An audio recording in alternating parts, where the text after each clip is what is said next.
नमस्कार बच्चों। पिछले 2 लेक्चर्स के द्वारा हमने सेल्फ पॉलिनेशन और क्रॉस पॉलिनेशन के बारे में जाना। आज के इस ई लेक्चर के माध्यम से हम पादप और पुष्प में पाए जाने वाली उन विशेषताओं का अध्ययन करेंगे जो कि पर परागण में सहायक होती है या उसे बढ़ावा देती है। ठीक है बच्चों, तो आज का जो चैप्टर है, लेक्चर है, स्टार्ट करते हैं हम।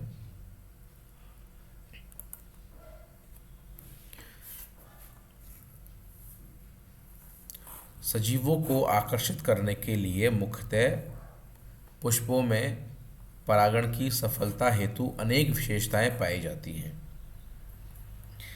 जिन्हें परागणकर्ताओं के आकर्षण कहा जाता है। ठीक है, तो पर परागण की प्रक्रिया को आसानी से संपन्न करने के लिए पुष्पों में जो परागणकर्ताएं हैं उनको आकर्षित करने के लिए अनेक विशेषताएं पाई जाती हैं, जिन्हें हम क्या बोलते हैं? परागणकर्ताओं के आकर्षण या फिर attractions and rewards to pollinators. ऐसे कौन कौन से कारक हैं जिनकी वजह से जो पॉलिनेटर्स होते हैं वो उस पादप या उस फ्लावर की तरफ आकर्षित होते हैं और क्रॉस पॉलिनेशन की जो प्रक्रिया है उसको संपन्न करते हैं। तो इसमें कई सारे फैक्टर्स हैं बच्चों। इसमें पहला है कलर या रंग। अब देखिए, जो पॉलिनेटर्स होते हैं उनको आकर्षित करने के लिए फ्लावर्स में अनेक प्रकार के आकर्षक भाग पाए जाते हैं। ठीक है, जो पॉलिनेटर्स होते हैं बच्चों उनको आकर्षित करने के लिए पुष्पों में अनेक प्रकार के आकर्षक भाग पाए जाते हैं। यह पुष्पीय भाग आकर्षक रंगों की उपस्थिति को प्रकट करते हैं। उदाहरण के लिए ये अलग अलग भाग जो है रंगीन, कलरफुल हो सकते हैं, जैसे कि सहपत्र, रंगीन सहपत्र बच्चों वो पाया जाता है बोगेनविलिया में। रंगीन बाहेदल डेल्फिनिया में पाए जाते हैं। रंगीन दल हिबिस्कस रोजा साइनेसिस में पाए जाते हैं। रंगीन पुमंग गुड़हल में पाए जाते हैं।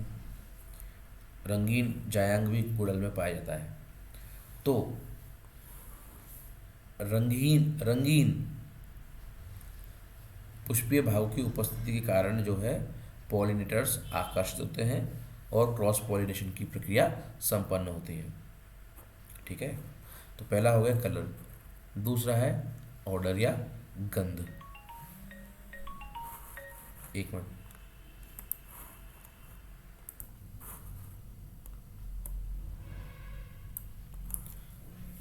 तो दूसरा है बच्चों गंध। कुछ फ्लावर्स में पॉलिनेटर्स को आकर्षित करने के लिए वाष्पशील तेल युक्त द्रव्य का स्त्रवण किया जाता है, जो प्राय विशेष गंध के लिए उत्तरदायी होता है।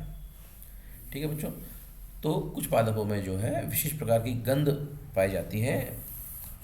ठीक है, और उस गंध से आकर्षित होकर जो है कुछ जो पॉलिनेटर्स है वो क्रॉस पॉलिनेशन की प्रक्रिया को दर्शाते हैं। उदाहरण के लिए है नेक्टेंथस प्लांट या सेस्ट्रम नॉक्टर्नम।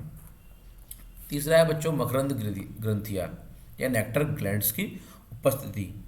तो फ्लावर्स में शर्करा युक्त द्रव्य का स्त्रवण करने के लिए ग्रंथियां पाई जाती है। फ्लावर्स में शर्करा युक्त द्रव्य का स्त्रवण करने के लिए ग्रंथियां पाई जाती हैं, जिन्हें मकरंद ग्रंथियां या नेक्टर ग्लैंड्स कहते हैं। इनके द्वारा स्रावित पदार्थ मकरंद कहलाता है। यह पॉलिनेटर्स को और उनमें भी पॉलिनेटर्स में भी किसको? कीटों को आकर्षित करने के लिए उत्तरदायी होता है। ठीक है, तो मकरंद ग्रंथियों की उपस्थिति के कारण जो है कुछ विशेष प्रकार के शर्करा युक्त द्रव्य का स्त्रवण होता है जो कि कीटों को आकर्षित करता है और उस कारण जो कीट है वो पर परागण की प्रक्रिया को आसानी से संपन्न कर पाते हैं। उसका उदाहरण है यूफोर्बिया पल्चेरिया। ठीक है। नेक्स्ट है बच्चों चौथा है जो है इन्फ्लोरेसेंस या पुष्पक्रम। अब जो कुछ पुष्पक्रम होते हैं जैसे कि कैपिटल प्रकार का जो पुष्पक्रम हो गया आपका, उसमें क्या होता है बच्चों, परिधि की ओर विशेष प्रकार की आकर्षक पुष्पीय संरचनाएं पाई जाती हैं। जो कैपिटल प्रकार का जो पुष्पक्रम है उसकी परिधि की ओर आकर्षक पुष्पीय संरचनाएं पाई जाती हैं। अभी जो आकर्षक पुष्पीय संरचनाएं पाई जा रही हैं वो क्या करती हैं बच्चों, केंद्र में उपस्थित पुष्पों के परागण के लिए आकर्षण का कार्य करती है। परिधि की ओर पाई जाने वाली ये विशिष्ट पुष्पीय संरचनाएं मध्य में पाए जाने वाले पुष्पों के परागण के लिए उत्तरदायी होती है। ठीक है। अब नेक्स्ट है पांचवा एंड्रोशियम या पुमंग। कुछ पादपों के पुष्पों जैसे कि कैलोट्रोपिस प्रोसेरा में जो पुंकेसर है बच्चों, उसके द्वारा एक विशिष्ट प्रकार की संरचना जिसे हम कहते हैं ट्रांसलेटर, इसको हम विस्तार में बाद में पढ़ेंगे। अभी आप याद रखिए कि जो कैलोट्रोपिस प्रोसेरा है उसमें पुंकेसर के द्वारा एक विशिष्ट प्रकार की संरचना जिसे हम ट्रांसलेटर कहते हैं उसका निर्माण किया जाता है, और यही ट्रांसलेटर जो है कीट परागण के लिए उत्तरदायी होता है। ठीक है। नेक्स्ट है बच्चों गायनोशियम या जायांग। तो कैलोट्रोपिस तथा आर्किड में पुंकेसर तथा जायांग भाग संबंधित होकर आकर्षक डिस्क रूपी संरचनाओं का निर्माण करते हैं। ठीक है। अब उदाहरण के लिए कैलोट्रोपिस में क्या है बच्चों, गायनोस्टीजियम डिस्क की जो उपस्थिति होती है पॉलिनेटर्स को आकर्षित करती है। ठीक है। इसके अतिरिक्त पादप की जो कलरफुल पत्तियां हैं और पुष्पीय अतिवृद्धियां हैं वो भी आकर्षण का कार्य करती हैं। ठीक है। अब बच्चों फ्लावर्स में पर परागण करने के लिए अनेक अनुकूलन भी पाए जाते हैं। कई प्रकार के अनुकूलन जो हैं पुष्पों में पाए जाते हैं जिनकी वजह से पर परागण पाया जाता है। इसमें कई हैं। पहला है सेल्फ स्टेरिलिटी, स्वबंधता। दूसरा है यूनिसेक्सुअलिटी। तीसरा है भिन्नकाल पक्वता। फोर्थ है हर्कोगेमी या बंधन युति। पांचवा है हेट्रोस्टाइल। ठीक है बच्चों, तो इसको पढ़ लेते हैं। पहला हम पढ़ेंगे अनुकूलन सेल्फ स्टेरिलिटी है, स्वबंधता। कुछ पादपों जैसे कि विटिस, उसमें स्वबंधता पाई जाती है। इस कंडीशन में क्या होता है बच्चों, द्विलिंगी पुष्पों की जो उपस्थिति होने पर भी स्वपरागण नहीं हो पाता है। ठीक है। कुछ ऐसे कारण होते हैं जिसकी वजह से द्विलिंगी पुष्प पाए जाने के बाद में भी स्वपरागण ना होकर उसमें पर परागण पाया जाता है। तो ठीक है, इसे बोलते हैं हम सेल्फ स्टेरिलिटी। उदाहरण के लिए विटिस। दूसरा है बच्चों यूनिसेक्सुअलिटी या एक लिंगी पादप। ठीक है बच्चों, तो प्लांट में यूनिसेक्सुअल पुष्प उपस्थित होने पर स्वपरागण असंभव होता है। इस कंडीशन में भी परपरागण ही होगा। मान लीजिए कोई पुष्प है वो यूनिसेक्सुअल है, अर्थात उसमें केवल नर या केवल मादा भाग पाया जा रहा है, तो उस कंडीशन में क्लियर है कि स्वपरागण एब्सेंट होगा और परपरागण पाया जाएगा। उदाहरण के लिए मोरस और कुकुरबिटा। थर्ड है बच्चों भिन्न काल पक्वता या हेट्रोगेमी या डाइकोगेमी। इस टर्म को आप याद रखिएगा, हेट्रोगेमी या डाइकोगेमी, भिन्न काल पक्वता। कुछ द्विलिंगी पुष्पों में नर जनन चक्र व मादा जनन चक्र भिन्न भिन्न समय काल पर परिपक्व होते हैं, तो यह स्थिति भिन्न काल पक्वता कहलाती है। ठीक है। कुछ द्विलिंगी पादप है उसमें नर जनन चक्र और मादा जनन चक्र जो है वो अलग अलग काल पर मैच्योर होंगे, तो यह कंडीशन भिन्न काल पक्वता या हेट्रोगेमी कहलाएगी।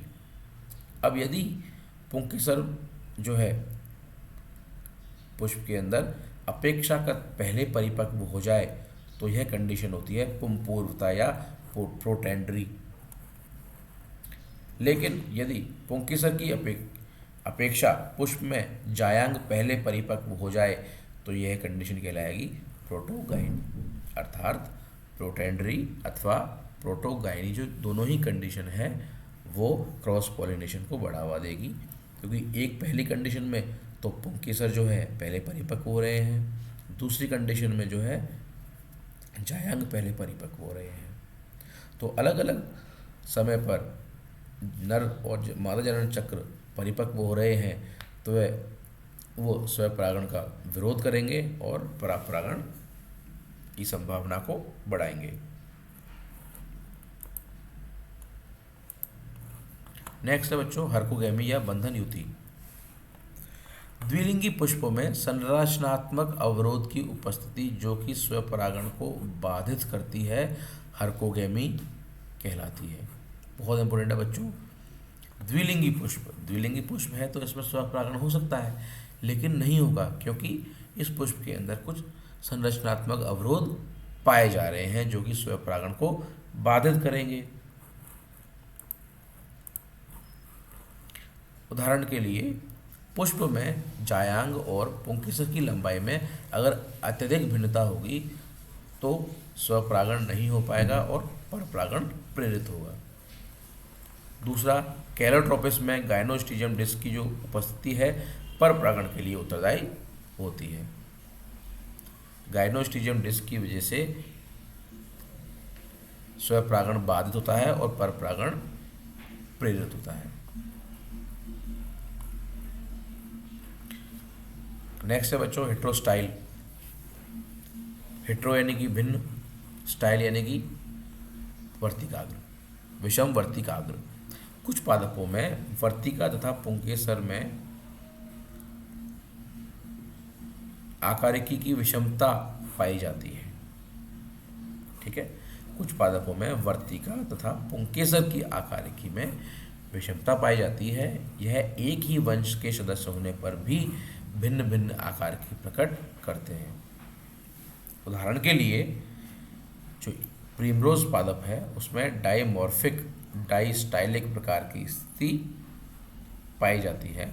इनमें पिन आइड और थ्रम आइड प्रकार के पुष्प मिलते हैं और यह पिन आइड और थ्रम आइड प्रकार के जो पुष्प है परपरागण के लिए उत्तरदायी होते हैं। ठीक है, ये लास्ट था हेट्रोस्टाइल। अब इस प्रकार पुष्पों में परपरागण संपन्न होता है जो पर्याप्त आनुवंशिकी विभिन्नताओं को विकसित करते हुए जातीय विकास में भी सहायता प्रदान करता है। ध्यान रखिए बच्चों, क्रॉस पॉलिनेशन अगर होगा तो आनुवंशिकी जो विभिन्नताएं हैं वो पैदा होंगी।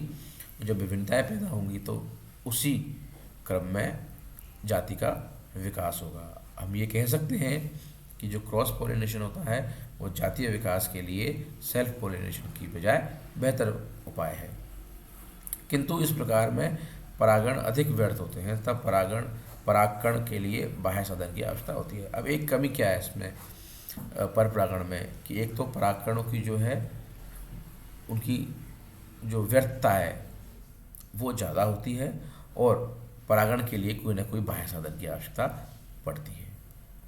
ठीक है बच्चों, तो इस लेक्चर के माध्यम से हमने क्या जाना,